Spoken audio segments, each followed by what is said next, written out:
Stuarts, a bloody reign, is an evocation of the extraordinary era when these four Stuart kings lived through turbulent times. Catholic versus Protestant. Parliament against King. The English Civil War. Europe torn apart by religious conflict. The Plague. The Great Fire of London. And finally, a Catholic king fled his country and his throne.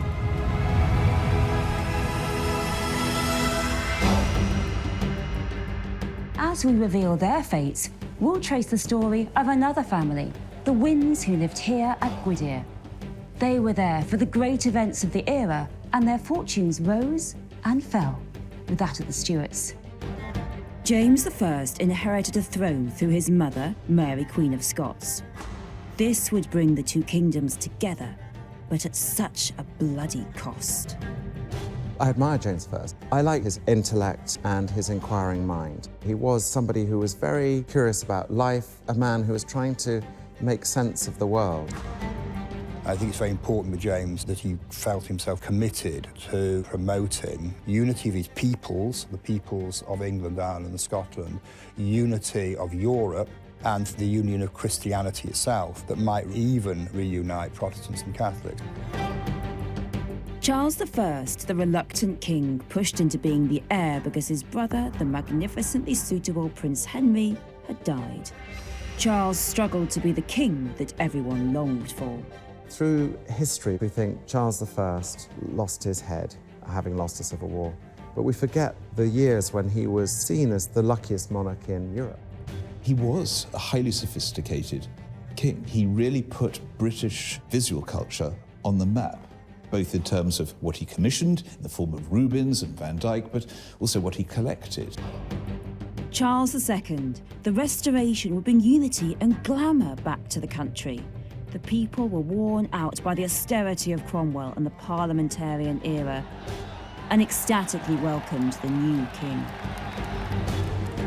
In the reign of Charles II, you have the birth of modern times. Clever people who were literally rebuilding England. And then the fire in London, which enabled London to be rebuilt. It must have been so exciting by the time you got to about 1700 to look around and find yourself in this spanking new city. James II, the Catholic king of a Protestant country, was a disaster waiting to happen. I think history is very tough on James II. He was a very brave, headstrong figure, a very good soldier, very good admiral. But unfortunately, being so pig-headedly Roman Catholic was the undoing of him.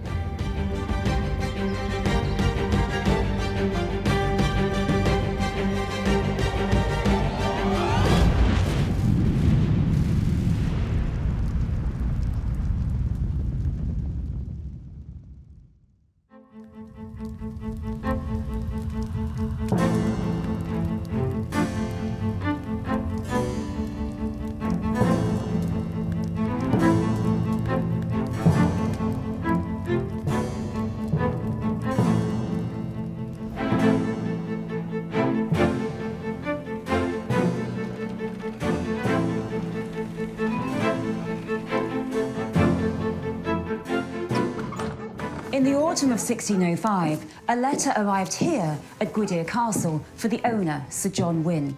It contained an urgent message. It implored Sir John not to travel to London for the opening of Parliament that November. Wynn had been planning to do just that. King James I, all his ministers, and the lords would be attending. John Wynn didn't know it at the time, but he just received a tip-off about the most notorious attempted terror attack in British history, the Gunpowder Plot. A small group of religious fanatics wanted to blurt Parliament, kill the king, and return Protestant England to the Catholic faith. The plot failed, but to this day, the 5th of November is celebrated across the country with bonfires and fireworks.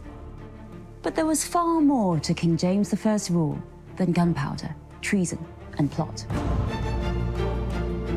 James was the first of a new dynasty to rule England, the Stuarts, and he came to the throne at a dangerous time.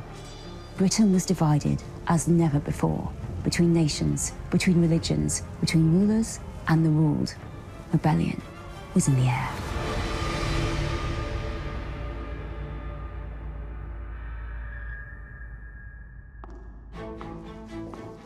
Queen Elizabeth I had died on the 24th of March, 1603. She had ruled England for over 44 years, but she left no heir, so she would be the last of the Tudor monarchs. Succeeding her would be King James VI of Scotland, the son of a woman Elizabeth had put to death, Mary, Queen of Scots. However, despite this difficult family history, James I's succession to the English throne had been agreed by both parties via secret correspondence in the years before Elizabeth's death. James had held the Scottish throne since he was just 13 months old, but now he would sit on the thrones of England and Ireland as well, in what was known as the Union of the Crowns.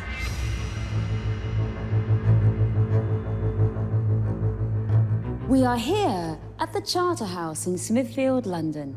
This magnificent complex began life as a home to Carthusian monks in the 14th century, but its days as a monastery were brought to a violent end during the reign of Henry VIII. It became one of the great aristocratic houses during the Tudor period, and when King James VI of Scotland, soon to be King James I of England, headed down from Edinburgh to London in 1603, he held his first ever court right here.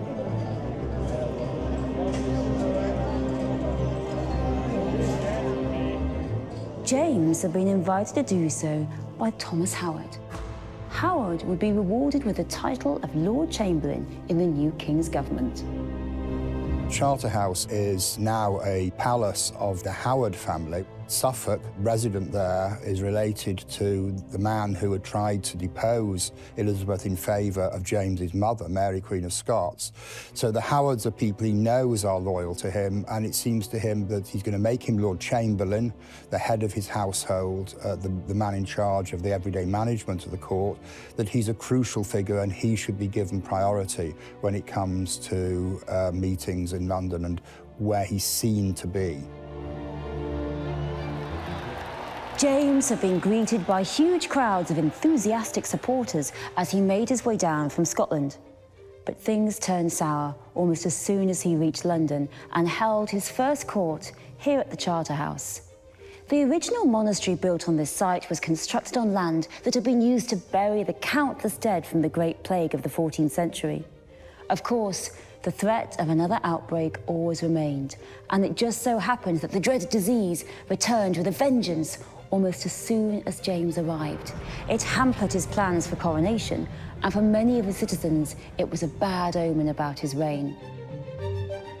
Plague had been something they'd all lived with in these houses forever. I mean, they were well used to outbreaks of the plague, not just in London, but local outbreaks as well.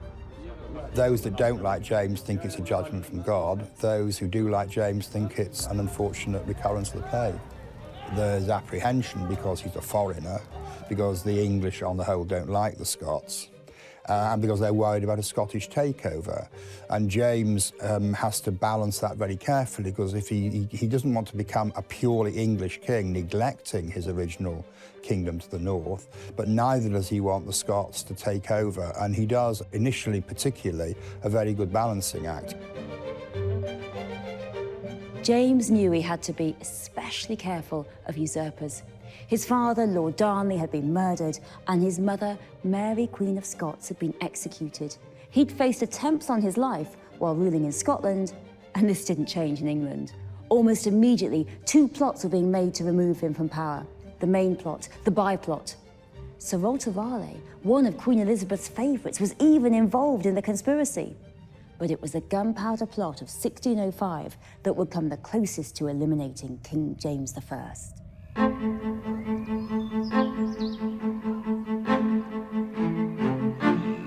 The Wynns here at Gwydir are supporters of the new King James and are advancing in courtly life. John Wynn, head of the family, is about to return to Whitehall.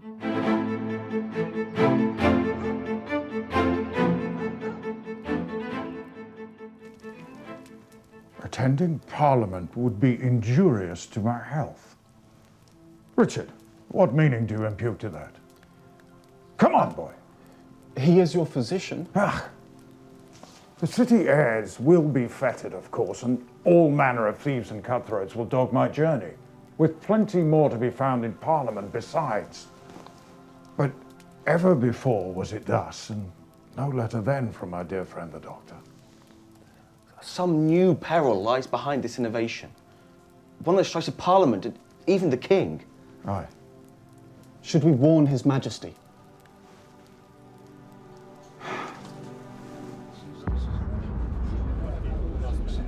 There's always a problem with plots, as with the Gunpowder Plot, that in order to succeed, you have to have enough people to carry through the aftermath of the assassination of the king. But the more people you tell, the more likely it is you'll tell the wrong people and they'll leak it. And that's what seems to have happened here. It is one of the great what-if moments in history. The 13 conspirators hired a cellar directly below the chamber in which James was due to appear. Under the supervision of their munitions expert, Guy Fawkes, they filled the cellar with dozens of barrels of gunpowder, more than enough to do the job. But too many people were being warned to stay away, and this aroused suspicions. One was the Catholic priest who warned his old friend John Wynne. Another was the writer of an anonymous letter which eventually made its way to the king and his Privy Council. And it would be Thomas Howard, the owner of the Charter House and now the new Lord Chamberlain, who would head down to the cellars of Parliament in order to investigate. The entire cellars were searched, and Guy Fawkes and his barrels of gunpowder were discovered. After days of terrible torture, Fawkes confessed. The other conspirators were killed or captured. The plot had failed. The demise of the would-be terrorists triggered national rejoicing. But the plot exposed the divisions in James's new kingdom. How would he handle these challenges? And how would the Wynne family thrive in this dangerous new world? The Gunpowder Plot of 1605 had been foiled at the last moment. Parliament had been saved from destruction, and King James I continued to rule over Scotland, Ireland, and England. But this would be a challenging reign, to say the least. James had been raised a Protestant, and a Catholic conspiracy had been made against his life. To further worsen matters, not all of his new subjects were very pleased with the idea of a Scottish king, nor were the Scots thrilled by their monarch's departure for London. James sought to maintain peace amid these divisions. He did tighten anti-Catholic measures after the Gunpowder Plot, but otherwise, he broadly tolerated religious difference, provided it didn't threaten his rule. And there was another slight issue to deal with: a lack of money. A constant shortage of funds had plagued his time ruling in Edinburgh, and James hoped that his new kingdom would solve all his financial woes. This wouldn't quite be the case, given how extravagant a court James liked to maintain. So new money-making ventures were needed, and this need would benefit the Wynne family of North Wales. Is this all of them? It is. I'm certain there were more. The letters patent have been issued. You do still have that list I sent you? Owen, father is made baronet. His Majesty has bestowed upon us a great honour. An honour we must pay for. £300 a year. For 3 years. Can purchase many books. There exist some things more important than swelling your library, brother. I cannot conceive of them. The title will be the family's forever. It will be our dear brother John's, and his sons after that. We younger brothers are better off investing in books. It is a sign of royal favour. It is a sign that the king has run out of money. Now, have you that list I sent you, or nay?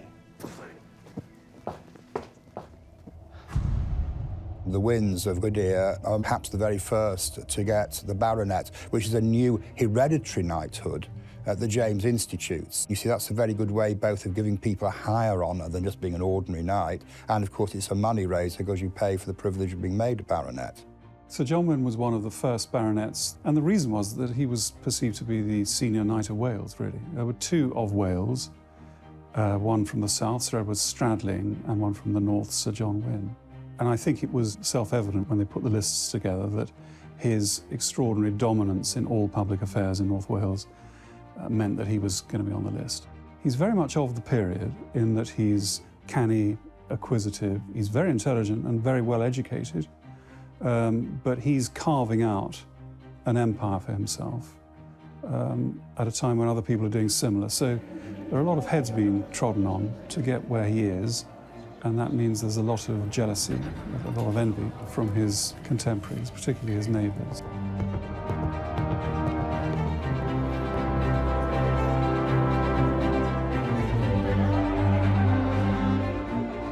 This was a win-win situation for the Wynns and the Stuarts. John gained greater power and status, and King James got money for the treasury by giving away titles to his most loyal subjects at an excellent price. King James needed to raise funds directly from the wealthier families in the country because he was often in conflict with Parliament, both in Scotland and England. He had been set on unifying his two nations. The kingdoms were on the same island, after all, and now they had the same ruler. James believed that God had made it so for a reason. The English and Scottish parliaments were fiercely opposed to the idea of Great Britain. However, the debates, they're about prejudice. Scots feared they'd be ignored by the English, while the English feared the Scots would undercut wages and steal jobs. Mutual animosity ensured the scheme never proceeded. On the margins, there are people who really can't take James, they can't take a Scotsman, they can't take a Protestant. So there are a group of plotters who engage themselves with the idea of getting rid of him and replacing him by his cousin Arabella Stuart, who is also descended from Henry VIII's elder sister. There was also the problem of competing visions. James believed in the divine right of kings. He illustrated his views in two of his published works, The True Law of Free Monarchies and Basilican Doron, which is Greek for royal gift. James believed he was chosen by God to rule, therefore the law was an extension of his power and Parliament was subordinate. Many in Parliament viewed the relationship differently. They believed a king ruled through partnership and cooperation with lawmakers. This fundamental disagreement doomed the relationship, and for much of his reign, James attempted to rule without Parliament, hence the need for extra sources of money. I think one of the tragedies for the Stuarts, we look back on the executions, the exiles, and the general disastrous relationship with Parliament through a lot of the century or so that they were in control in this country. And one thing that is absolutely true is that they never had enough money. And Parliament wasn't prepared to give enough or to tax enough in their own way. James brings in surcharges on customs, which are called impositions, which don't have parliamentary authority and therefore are controversial with some. And the result of that is the kings can manage on their own income in peacetime. The problem is, what will they do if they get into wars? Then you do need parliamentary supply. You can't possibly fund wars otherwise. And that's where the problems are going to arise.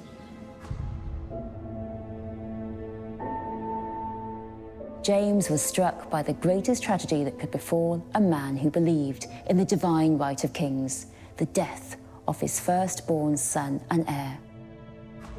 James has two children who survive infancy. Henry, who had all the hallmarks of being a great all-rounder, great sportsman, great promoter of the arts, but also someone who is clearly quite radical in his Protestantism and is strongly supportive of the Protestant cause internationally.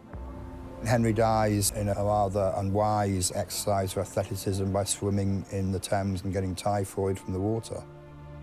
Whereas his younger brother, Charles, who'd had rickets as a child, was bandy-legged, small, had a stutter, wasn't intellectually the match of his older brother. He lives on and is to be the heir, and I always suspect that when James and perhaps Anne looked at Charles, they always looked with regret. Why are you the survivor? Why has our golden boy died? The country was devastated to learn about his sudden death, and a period of mourning ensued. His younger brother, Charles, who'd adored his elder brother and tried to emulate him, would now be the successor to James. Back at Gwydir Castle, Sir John Wynne would suffer a similar tragic loss.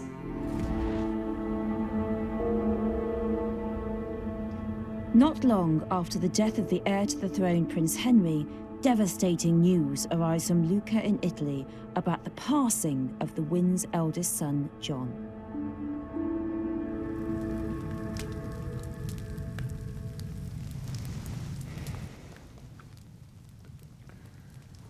Dispatched from Tuscany by his companions. They had that decency at least. Dated this 23rd of August 1614. Bequests to the parish first, of course, as is proper. The family. To my brother Owen, £10 for the purchase of books. With temperance to your usual habits, that should see you through a week, perhaps. Thank you, Father. Thank your good brother. To Richard, my velvet coat. Father, I need not. Take it. Put it on.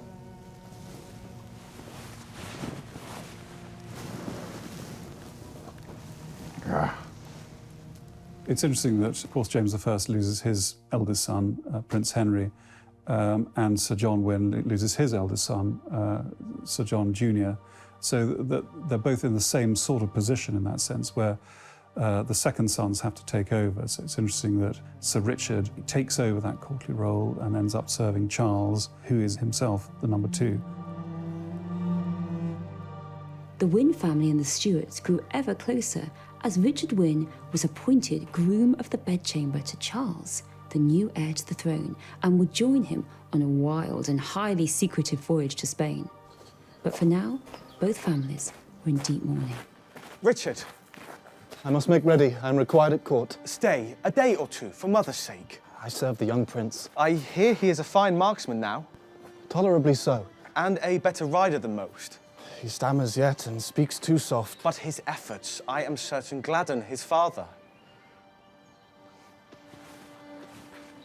Stay safe in London, brother. It becomes you well. At this point, King James seemed beset on all sides, and he increasingly relied only upon his closest advisors. But this also led to huge resentments over the years, with the chief among them his infamous and controversial favourites. There's long been speculation over James's sexuality, because although the king was married to Anne of Denmark, he had 7 children by her. He was always drawn to handsome men, often with near disastrous consequences. The favourite of his childhood years in Scotland, the Duke of Lennox, had been forced out by jealous lords. Robert Carr, another who was close to James during the early years of his reign in England, until a court scandal engulfed him, a handsome, foolish youth, ended his career. James then transferred his affections to another young courtier, a man named George Villiers. He would use the king's favour to sideline rival factions, enrich his family, and become the most powerful nobleman in the country. The Wynn family weren't the only ones climbing up the social ladder during James's reign. Villiers was obviously fantastically physically attractive. This is written about by ambassadors at the time. They were absolutely struck dumb by his physical beauty. And it was something that he was very aware of. And of course, James I fell in love with him. He was born into a decent but not massive gentry family, and then he puts him up to every stage. Baron, Viscount, Earl, Marquis, Duke. I mean, there hasn't been a non-royal duke for a couple of 100 years. There's always the jealousy of the overmighty courtier, but in this one man, Buckingham, his rise through the aristocracy, the way that the favour from the royal crown cascaded through his wider family, it must have been incredibly difficult for the older aristocracy to look at this man, arrive from almost nothing, and become, by some distance, the most powerful man in the kingdom. George Villiers would be raised to the title of Duke of Buckingham. He would be at the king's side for the rest of his reign, and he would play a crucial part in the events that would push England into war.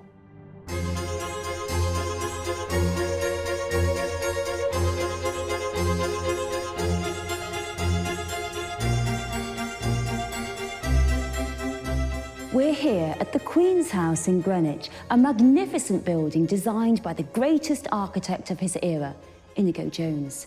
It began construction in 1616 under the orders of King James I and was intended as a gift for his wife, Anne of Denmark, whom he'd married in 1589.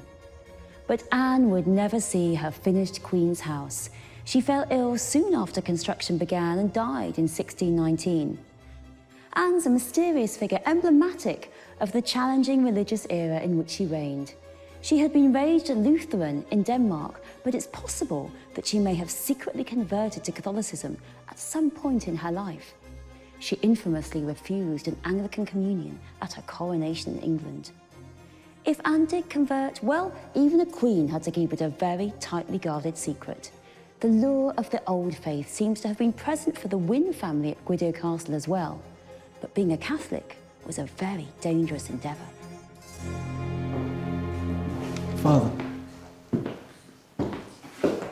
Will you not sit, Father?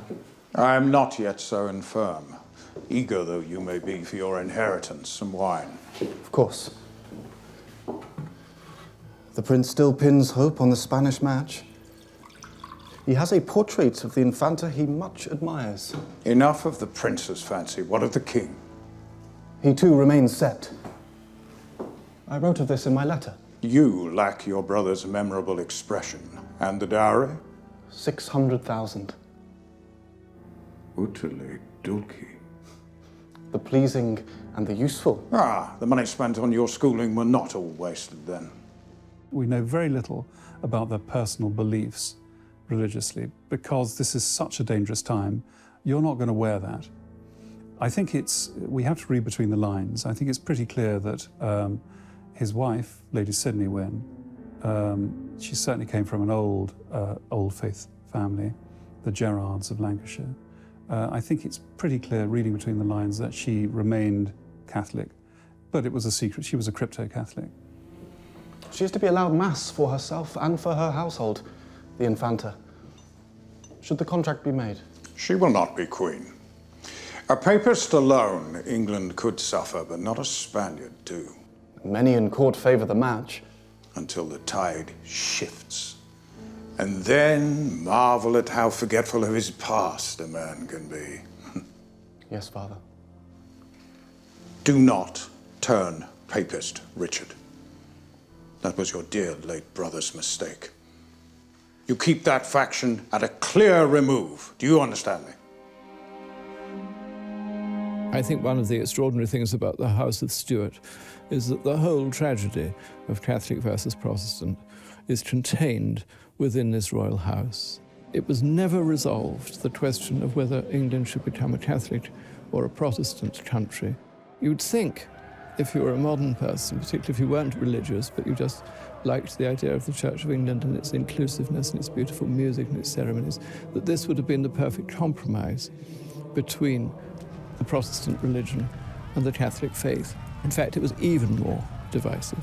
And out of that arose the terrible, bloody English civil wars. You can become a known Catholic, you can become a recusant, and it'll kill your estate. The fines are so horrendously large that you can bleed out the estate, and that'll be the end of that. So if on principle you want to do that, fine, and a lot of people did it. But most people actually just towed the line, and they went to church and they did their obeisance, and privately they might have thought otherwise. I think there was a lot of what one might flippantly call sort of cafetiere Catholicism going on, particularly with people like Sir John Wynne. King James I was well aware of the delicate religious situation in the country. Many of his subjects in England and Scotland would be furious at any return to the Catholic religion in the royal family. But still, despite this, James attempted a union with Catholic Spain. By 1619, the king had lost his wife and his firstborn son and heir, and he would not get any respite in foreign affairs. War had broken out on the continent. The 30 Years' War started in 1618. What began as a quarrel among the divided states of the Holy Roman Empire drew in all the major powers of the day, And with 8 million casualties, it became the bloodiest religious conflict in European history. It was also the greatest foreign policy failure of King James I's reign.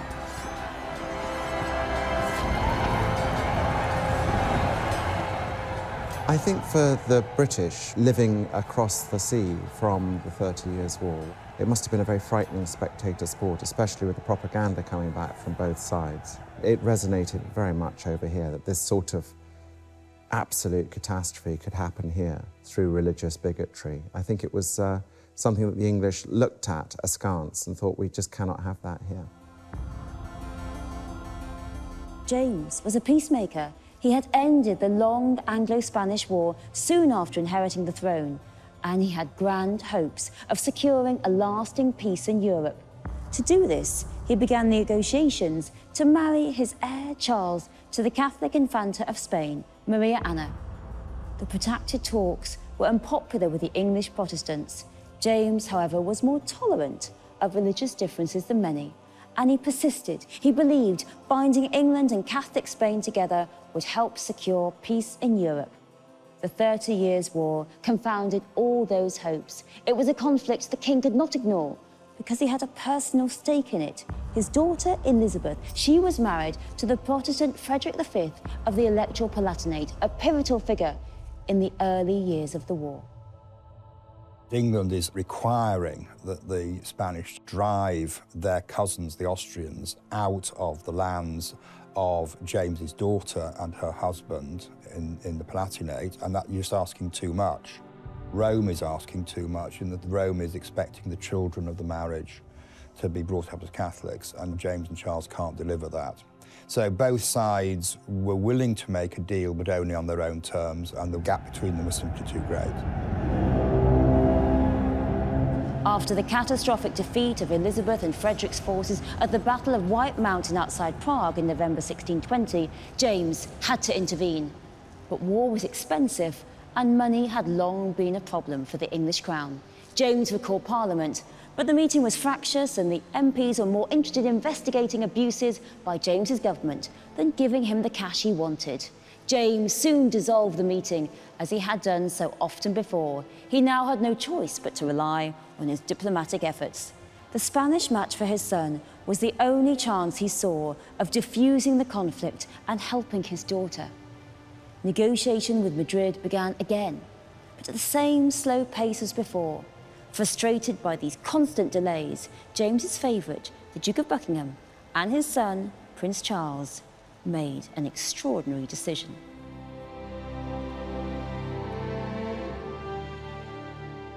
It is my ill fortune to be one of those who is shortly to follow the prince into Spain. Passed out, the journey will be dangerous and expensive, but as subject and servant, I must needs obey. Prince Charles and the Duke of Buckingham were heading to Spain incognito, and Sir John Wynne's son and heir, Richard, was going with them.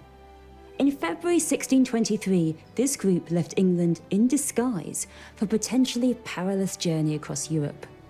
The goal was to break the deadlock in the marriage negotiations, with Charles winning the hand of the Spanish Infanta in person. It was romantic, foolishly daring, and it was doomed.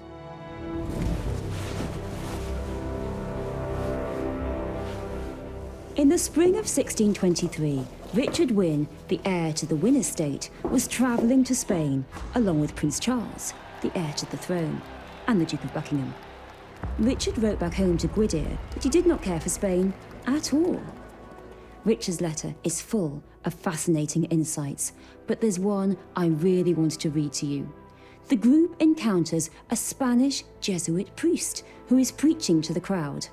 The priest's description of England vividly illustrates the religious challenges of the era.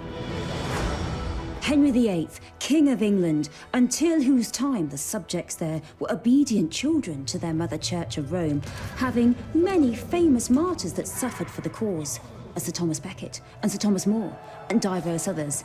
This king, I say, was the first who, to satisfy his own lust and to bring his adulterous conception to his own heart's desire, did, forgetting God and religion, alter the course of the ever-held obedience to the Church of Rome by dissolving their abbeys and putting to death I know not how many hundreds, for which act his soul lies chained in the bottomless pit of hell, in everlasting torments. This is not all their heretical opinions, but the damnablest and worst of all is, which is my last point, this is my body. They dare have the impudence to deny our Saviour's own words, saying it is but a sign and not the body and blood itself.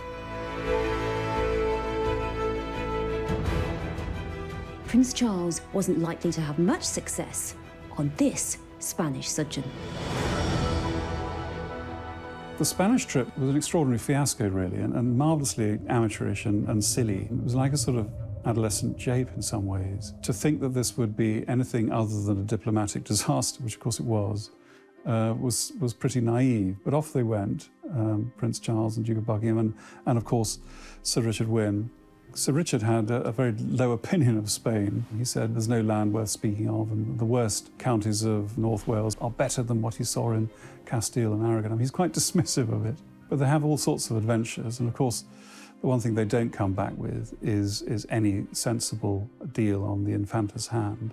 They managed to sort of wreck the plans of this great dynastic union between England and Spain. But it's very interesting that Sir Richard is a witness to that, and not only a witness, but he produces this account of the royal trip to Spain. And very amusing it is. The Spanish Infanta didn't really take to Charles, the future king. He wasn't a Catholic. He was an infidel who turned his back on the Church of Rome. This wasn't going to be as straightforward as his father James's marriage to the Lutheran princess, Anne of Denmark. When the disguised royal procession finally arrived in Madrid, their host presented them with impossible demands. The Duke of Buckingham got into terrible quarrels with the Spanish equivalent, and so Prince Charles had to negotiate for himself, hardly fitting for a future king. The whole business of adopting disguises as travelling gentlemen and calling yourself Mr. Smith and all this sort of thing it's entirely silly. It's very adolescent. And, you know, going boating and dressing up and getting drunk. And I mean, you can imagine how that went down with a strict protocol of the court of Madrid. I mean, ridiculous, really, to think that anything other than disaster would come out of that. It soon became clear that the Spanish had been stringing Charles all along, just enough to keep England out of the 30 Years' War. Charles was virtually cast out after bursting in on the young Infanta in her own private garden. The men returned home humiliated.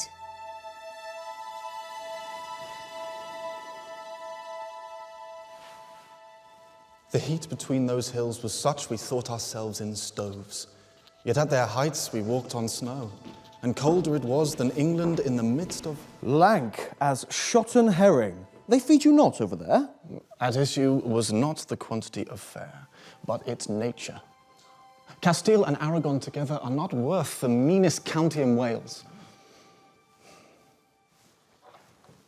With father's blessing, I shall see it published. Did he speak of my return at all? He is as much relieved of your safe arrival as the nation is of the prince's, though perhaps with rather less dancing through the streets. I cannot imagine father ever danced a jig in his life. No, not well, certainly. But come, tell me of it all. Tell me of Spain and the prince's great adventure.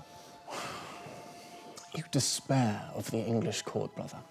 It is as nothing to the severity of the Spanish.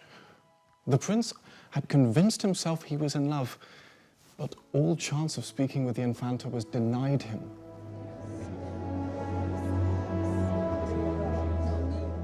The public, however, were delighted by their failure.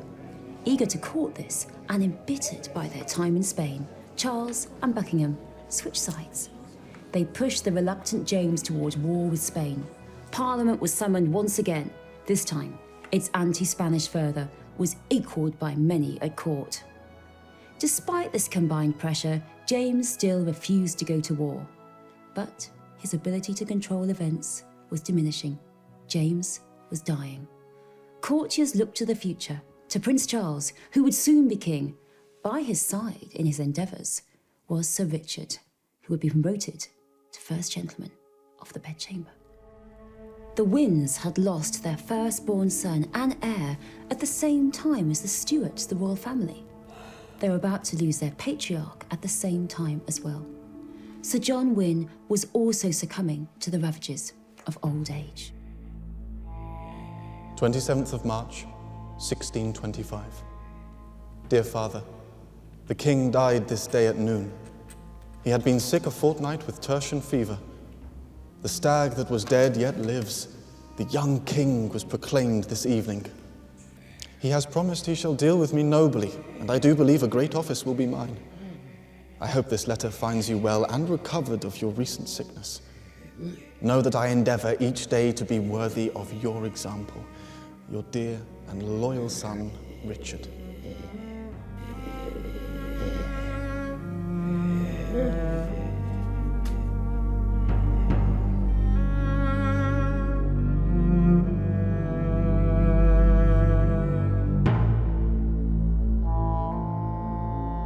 In 1625, James dies. He's been ailing for quite a long time. He's been chronically unwell. Because of the way in which he sort of wastes away, and because of the way in which Buckingham is so hated by the political elite, of course, rumour spread very quickly that James had been poisoned. And in fact, Buckingham had, in defiance of the royal doctors, arranged for poultices to be applied to him, which it was easy for those that wanted to believe there was foul play, to believe there was foul play, and to a degree that historians have only recently begun to reevaluate the story that Buckingham had murdered James and that Charles had condoned it. Those haunted Charles right down to his own death 24 years later, and certainly were very prevalent in the months before the outbreak of civil war. Historians debate James's legacy.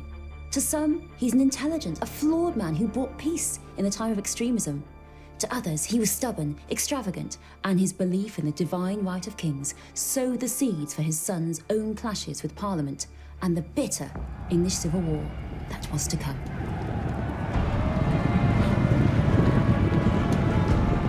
In the next episode, we see how Charles I followed in his father's footsteps with his profound belief in the divine right of kings and a misplaced trust in the Duke of Buckingham. Charles' shunning of Parliament and autocratic style of rule fueled enormous political and religious tensions in his kingdoms.